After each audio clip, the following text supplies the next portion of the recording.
The Fiend, translated by William Ralston. In a certain country, there lived an old couple who had a daughter called Marussia. In their village, it was customary to celebrate the feast of St. Andrew the First called. The girls used to assemble in some cottage, bake pampushki, and enjoy themselves for a whole week, or even longer.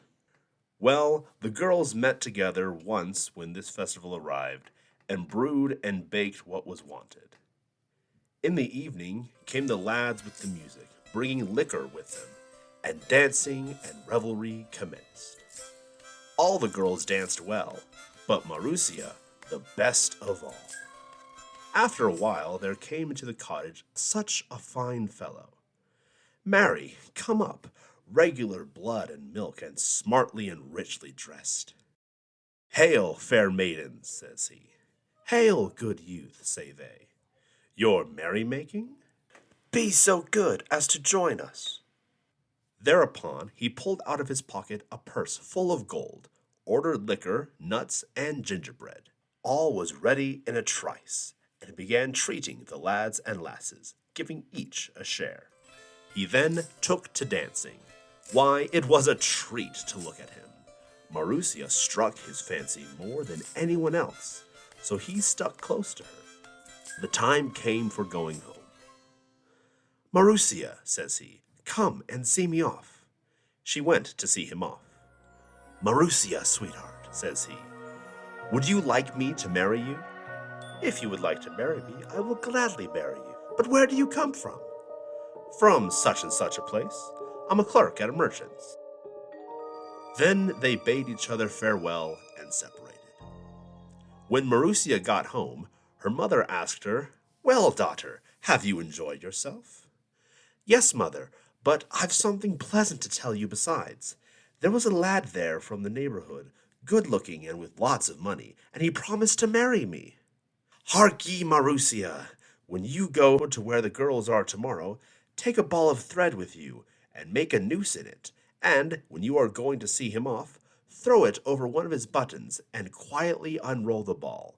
Then, by means of the thread, you will be able to find out where he lives." Next day Marussia went to the gathering, and took a ball of thread with her. The youth came again. "Good evening, Marussia," said he. "Good evening," said she. Games began and dances. Even more than before did he stick to Marussia. Not a step would he budge from her. The time came for going home. "Come and see me off, Marussia," says the stranger. She went out into the street, and while she was taking leave of him, she quietly dropped the noose over one of his buttons. He went his way, but she remained where she was, unrolling the ball. When she had unrolled the whole of it, she ran after the thread to find out where her betrothed lived. At first, the thread followed the road. Then it stretched across hedges and ditches, and led Marussia toward the church, and right up to the porch. Marussia tried the door. It was locked. She went around the church, found a ladder, and set it against a window, and climbed up it to see what was going on inside. Having got into the church, she looked, and saw her betrothed standing beside a grave, and devouring a dead body. For a corpse had been left for that night in the church. She wanted to get down the ladder quietly, but her fright prevented her from taking proper heed, and she made a little noise. Then she ran home, almost beside herself, fancying all the time she was being pursued. She was all but dead before she got in. Next morning her mother asked her, "Well, Marussia, did you see the youth?" "I saw him, mother," she replied, but what else she did not tell. In the morning, Marussia was sitting, considering whether she would go to the gathering or not. "Go," said her mother, "amuse yourself while you're young." So she went to the gathering. The Fiend was there already. Games, fun, dancing began anew. The girls knew nothing of what had happened. When they began to separate and go home afterwards, "Come, Marussia," says the evil one, "see me off."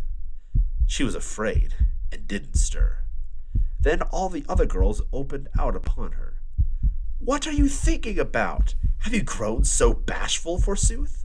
Go and see the good lad off." There was no help for it. Out she went, not knowing what would come of it. As soon as they got into the streets, he began questioning her. "You were in the church last night?" "No." "And saw what I was doing there?" "No." "Very well. Tomorrow your father will die." Having said this, he disappeared. Marussia returned home grave and sad. When she woke up in the morning, her father lay dead. They wept and wailed over him and laid him in the coffin. In the evening, her mother went off to the priests, but Marussia remained at home. At last, she became afraid of being alone in the house. "Suppose I go to my friends," she thought. So she went and found the evil one there. "Good evening, Marussia. Why aren't you merry?" "How can I be merry? My father is dead." "Oh, poor thing." They all grieved for her. Even the accursed one himself grieved, just as if it hadn't all been his own doing. By and by, they began saying farewell and going home. "Marussia," says he, "see me off." She didn't want to. "What are you thinking of, child?" insist the girls. "What are you afraid of? Go and see him off." So she went to see him off. They passed out into the street. "Tell me, Marussia," says he, "were you in the church?" "No." "Did you see what I was doing?" "No." "Very well.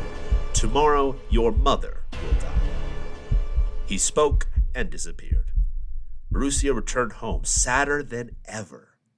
The night went by. Next morning, when she awoke, her mother lay dead. She cried all day long, but when the sun was set and it grew dark around, Marussia became afraid of being left alone. So she went to her companions. "Why, whatever's the matter with you? You're clean out of countenance," say the girls. "How am I likely to be cheerful? Yesterday my father died, and today my mother." "Poor thing, poor unhappy girl," they all exclaimed sympathizingly. Well, the time came to say goodbye. "See me off, Marussia," says the Fiend. So she went out to see him off. "Tell me, were you in the church?" "No." "And saw what I was doing?" "No." "Very well. Tomorrow evening you will die yourself." Marussia spent the night with her friends. In the morning she got up and considered what she should do.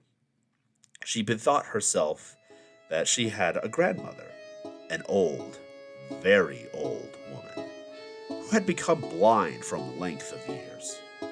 "Suppose I go and ask her advice," she said, and then went off to her grandmother's.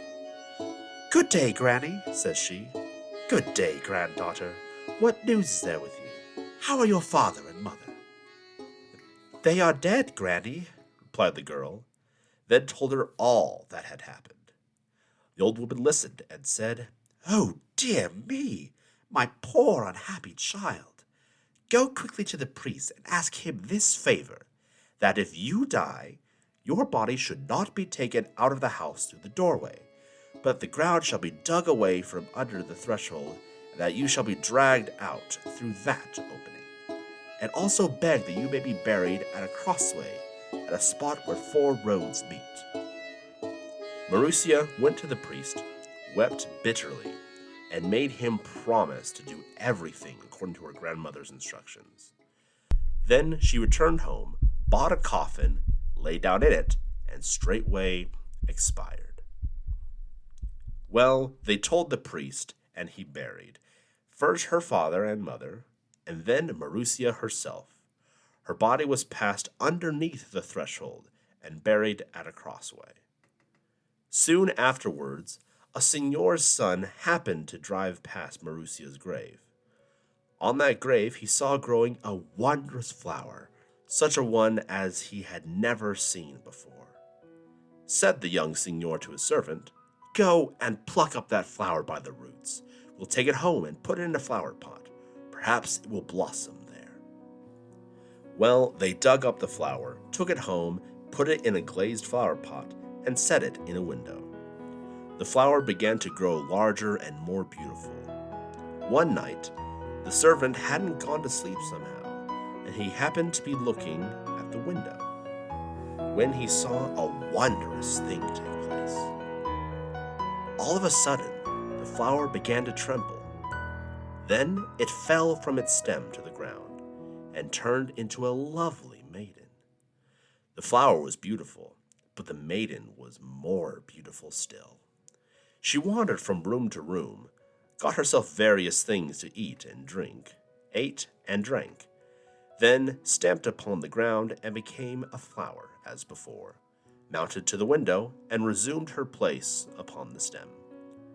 The next day, the servant told the young signor of the wonders which he had seen during the night. "Ah, brother," said the youth, "why didn't you wake me? Tonight we'll both keep watch together." Night came, they slept not, but watched. Exactly at 12 o'clock, the blossom began to shake, flew from place to place, and then fell to the ground. And the beautiful maiden appeared, got herself things to eat and drink, and sat down to supper. The young signor rushed forward and seized her by her white hands. Impossible was it for him to sufficiently look at her, to gaze on her beauty. Next morning, he said to his father and mother, "Please allow me to get married. I've found myself a bride." His parents gave their consent. As for Marussia, she said, "Only on this condition will I marry you, that for 4 years I need not go to church." "Very good," said he. Well, they were married, and lived together 1 year, 2 years, and had a son. But one day they had visitors at their house, who enjoyed themselves and drank, and began bragging about their wives. This one's wife was handsome, that one's was handsomer still. "You may say what you like," says the host, "but a handsomer wife than mine does not exist in the whole world." "Handsome, yes," replied the guests, "but a heathen." "How so?" "Why, she never goes to church." Her husband found these observations distasteful. He waited till Sunday, and then told his wife to get dressed for church. "I don't care what you may say," says he. "Go and get ready directly." Well, they got ready and went to church. The husband went in, didn't see anything particular, but when she looked round, there was the Fiend sitting at a window. "Ha! Here you are at last," he cried. "Remember old times. Were you in the church that night?" "No." "And did you see what I was doing?" "No." "Very well. Tomorrow, both your husband and your son will die." Marussia rushed straight out of the church and away to her grandmother. The old woman gave her 2 phials, the one full of holy water, and the other of the water of life, and told her what she was to do. Next day, both Marussia's husband and her son died. Then the Fiend came flying to her and asked, "Tell me, were you in the church?" "I was." "And did you see what I was doing?" "You were eating a corpse." She spoke and splashed the holy water over him. In a moment, he turned into mere dust and ashes, which blew to the winds. Afterwards, she sprinkled her husband and her boy with the water of life. Straightway they revived, and from that time forward they knew neither sorrow nor separation, but they all lived together long and happily.